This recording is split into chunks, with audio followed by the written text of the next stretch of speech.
You have been active in drug prevention, drug education, drug policy. How do you, in present time, describe Drug-Free America? To just put it simply, we're a drug prevention and drug policy organization developing strategies that promote drug prevention and sustained recovery. So that could take many different phases. As you know, we have a division on drug-free workplace policies that helps small businesses, mostly small businesses, develop drug-free workplace programs, and we do training about that. But then we also have this new information that we have on the environment, so that's important to us. We do all the legislative tracking with the drug policy stuff. And I think that there are so many awesome organizations out there, and it's kind of looking at, okay, this organization has a lot of great information on educational materials. So maybe we don't need to create a whole bunch of educational materials. We can partner and use these, but we notice that nobody's tracking marijuana policy or prescription drug policy or just drug policy in general. So we're going to take the burden on of that. And we also know that a lot of organizations can't do policy work because of their funding prohibits them from lobbying. So with Drug Free, we have a sister organization, Save Our Society from Drugs, which allows us to direct lobbying. So all of that, those 1,200 pieces of legislation that we follow each year, we can take specific action on them, and we can say vote no because of these reasons, or this would be a terrible idea because of this, or this would be an amazing opportunity to promote prevention if you pass this legislation. And there aren't a lot of organizations that do that kind of work, so we kind of, make sure that we fill those missing gaps. Well, that's excellent. And I've known you now several years, and each year that I get to know you, I just personally love you more because I think you're wonderful as a person, but also what your organization does and what you do and the way that you reach out to other organizations, other individuals such as me. It doesn't work without everybody. And everybody means professional scientists. It means the epidemiologist. It means the public health and the public safety specialists, but it also means the community members. This does not work without parents, without teachers, without law enforcement, without a friend. We always talk about youth having a very important adult in their life.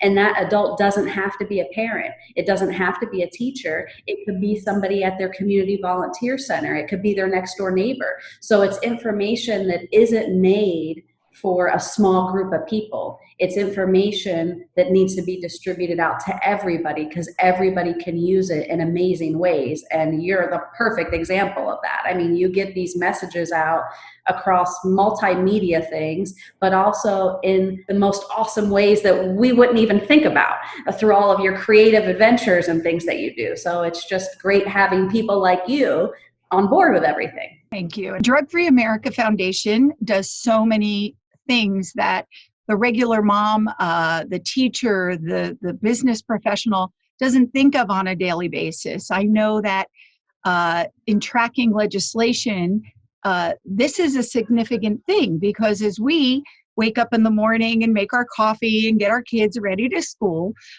we're not aware of what's going on in Tallahassee as relates to drug policies, drug future, tracks and trends, and you guys do that. And I think that that's something that I want you to tell the viewer about, how one, you do that, and two, how significant that is and how that kind of dominoes down to the community and what that might look like. Right. So whenever we talk about drug policy, I think people run for the hills or they hide under their kitchen table because it is very intimidating. We're asking you to talk with an elected official. And for people who don't do that on a regular basis, these are people that we think of as, somebody that we're afraid to talk to, but they're just regular old people. They're the same as us, and they're representing a constituency, and we're part of that constituency. And they don't know this information if we don't give it to them. And I use an example of why policy is important. And for anybody who's heard me talk before, they're probably sick of this story, but it just shows you how decisions that we make every day in our life are impacted by the policies that are around us. And drug prevention can be really great with educational materials and dissemination of those materials.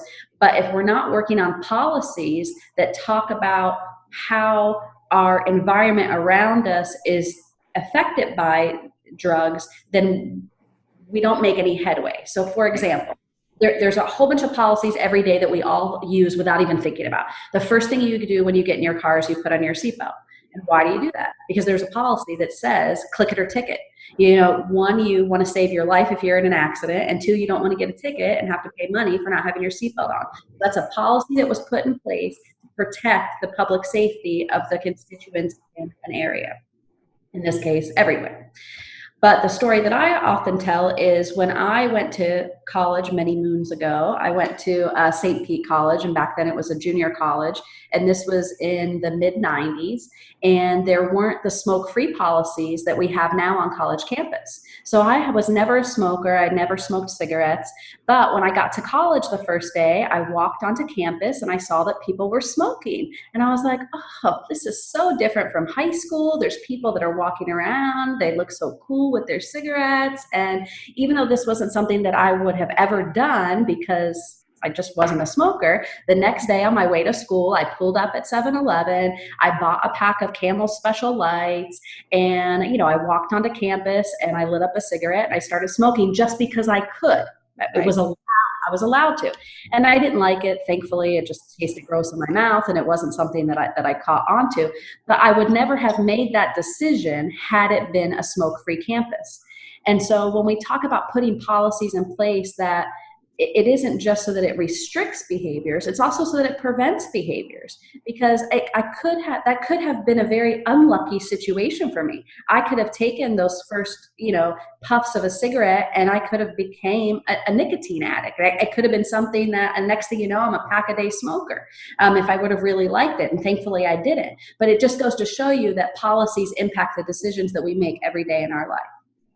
So through Save Our Society and Drug Free America Foundation, we have a really cool tracking tool that sends us emails every day with our keywords in it. And we have about 50 keywords that we track, such as drug courts, marijuana, fentanyl, prescription drugs, different things like that. So any legislation that has any of these words in it comes through to an email to me every single day. Sometimes there's 300 pieces of legislation, sometimes there's 3.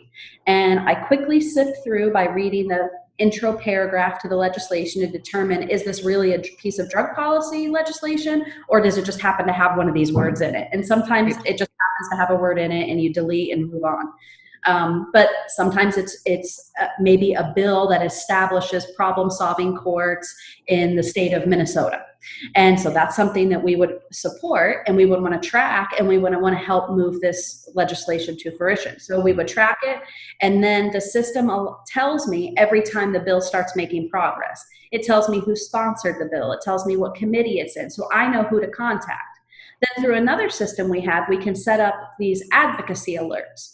And what that is I can then send you an email that says, hey, Minnesota is looking at legislation that would enhance their problem-solving courts. This is why problem-solving courts are important. It gives people the opportunity who might have a substance use disorder to go into treatment instead of jail. But the court monitors them to make sure that they're doing what they're supposed to be doing. And at the end of all of this, it brings them back into society instead of, having them in jail for a couple of years if they follow all the rules correctly. And this would be a great idea. So contact the legislature in Minnesota and tell them to vote yes and get this bill passed. Then what you can just sit at your computer, you can click a button, and the next thing you know, you've sent this letter to Minnesota, and you have been a shining star in public policy trying to get something passed. So it gives everybody a very simple opportunity to participate in our process of developing laws and policies that protect us both public health and public safety wise. When you were talking about going onto campus and the cigarettes, it got me thinking how almost exactly similarly I picked up Virginia Slim's menthol lights. In this regard, I believe it was a girlfriend or something who but I felt like this was sort of some kind of rite of passage or something like that. Even though my mother and father smoked, I had no interest. But it was when I entered a certain environment, and anyway, so I did smoke for a while. I never got up to the pack, and eventually I quit. But I can tell you, though, that when I moved here to Florida from New Jersey. I have 4 children, so one was going into middle school, one was going into high school, and the other 2 were in grammar school. And the one that went into high school, he had his first freedoms, if you will, of walking to, convenience stores, and his bus stop was right there at one. Anyway, long story short, he comes home one day and he says to me, "Mom, I feel like I'm missing out." And I said, "Missing out on what?" And he goes, drinking alcohol. And I said, "Oh, are people doing it at school?" He goes, "Well, it's more the convenience store, because every morning I'm waiting for my bus. Sometimes it's late. I go inside, I get a hot chocolate or a candy bar or something for the day. And there's beer pong and there's stacks of, posters and it's colorful. I feel like I'm missing out." And so it dawned on me that New Jersey didn't have that. Now, as a parent, I didn't know that it was different state to state, but isn't that an example of policies? Now, fast forward that 20 years, 15 years, 10 years, depending on the age of your child, and now that bus stop could be close to a marijuana dispensary. And now that child is seeing signs that are promoting marijuana use on the way to school, whether his bus stop is there or whether it's a dispensary on the way that his parent is driving him there. And think of the ways that these dispensaries are marketing their products. We tried to put some really tight restrictions in the state of Florida on how they could market, but a law is only as good as it's enforced. And today just happens to be the marijuana holiday, and already this morning I've gotten emails and text messages from marijuana dispensaries. I don't go to a marijuana dispensary. I've never been there. I'm not on their clientele list.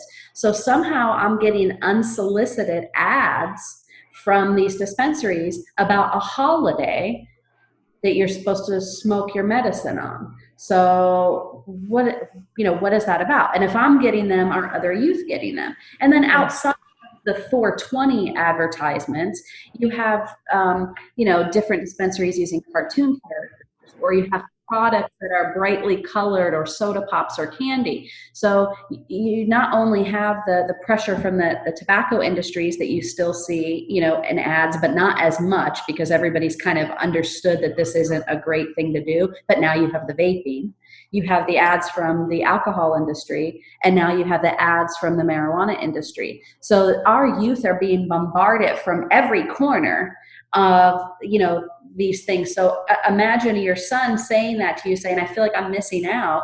At least he came to you and said that. There are so many kids that wouldn't voice that. And the next thing you know, they just feel like they're missing out. So they're going to try it one time. And maybe they try it one time and, like, I didn't like the cigarette, they don't use it anymore. Right.